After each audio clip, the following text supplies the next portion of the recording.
मां उन जगह ते बीठो आहियां जेको 200 साल क़दीमी मुक़ाम आहे पीर खमीशे जो, जंहिंजे लाइ असां अॻे आला अख़्तियारनि खे अपील कंदा रहियासीं। इहा आहे इस्कारप खाते वारनि जी नाअहली। हितां सिम नालो तक़रीबन 5 किलोमीटर परे आहे, जेको न ठहण जे करे, उहे जेके बंद जेके बक़ाया रहियल आहिनि उन्हनि जे न ठहण जे करे हीउ मुक़ाम सॼो तव्हां हीअ क़बरूं ऐं हीअ मुक़ाम तव्हां ॾिसी सघो था, हीअ पाणी जी लपेट में आहिनि। ऐं को बि आला अख़्तियार ज़िले इंतिज़ामिया उनजो न नोटिस कान थी वठे। वीचारा ॻोठाणा तक़रीबन दाहूं करे करे करे ख़ामोश थी वेही रहिया आहिनि। हाणे हीअ जेका बेहुरमती जेका सो क़बरनि जी थिए पई, हीअ तव्हांजे साम्हूं आहे। हीअ कैमरे जे अक्सां तव्हां ॾिसी सघो था। असां बाला अख़्तियारनि खे, इस्कारप खाते खे ऐं जेके बि ख़ालिद चन्ना जंहिं सिम नाले जी स्कीम जो ठीको कयूं उहे ग़ाइबु आहिनि। तकी शाह ग़ाइबु आहे, अब्दुल सलाम, इहे सभु ग़ाइबु आहिनि।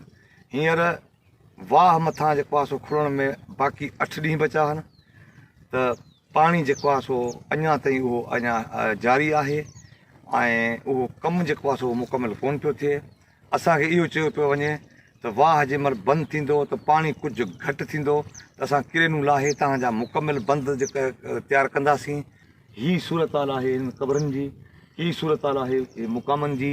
ॻोठ या ॿिया जेके तक़रीबन ॿिया ॻोठ आहिनि, जंहिंमें आचर ख़ान खोसो आहे, बहादुर लिगारी आहे, अलीगुल पहोड़ जो ॻोठ आहे, आचर ख़ान खोसे जो, शाहबश खोसो, दुर मोहम्मद खोसो, ऐं तक़रीबन जेके तमामु ॻोठ ऐं ॿी दरगाह जेका आहे सो इमाम शाह जी जेका दरगाह आहे उहा पाणी जी लपेट में आहे। उहे क़बरूं जेके आहिनि सो पाणी जी लपेट में आहिनि।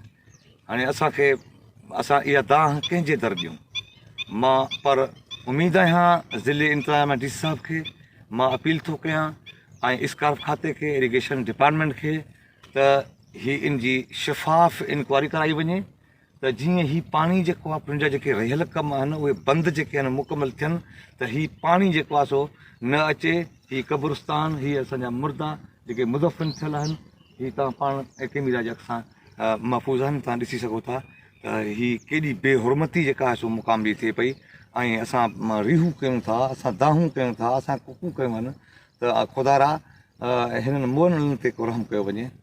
मुंहिंजी इहा अपील आहे chief justice of Pakistan, sessions court of Naushahro Feroze ऐं वज़ीर आला सिंध ऐं जनाब प्राइम मिनिस्टर ऑफ साहब पाकिस्तान, सभिनी खे मुंहिंजी अपील आहे त हिन ते नोटिस वरितो वञे ऐं गवर्नमेंट जेके पैसा मुख़्तस कया आहिनि ख़ासि इन सिम नाले जे बंदनि जे लाइ, उन्हनि माण्हुनि ते जेको आहे सो फौरी एक्शन खणी ऐं हीअ कम जेके बक़ाया रहियल आहिनि उहे जल्द इज़ जल्द कया।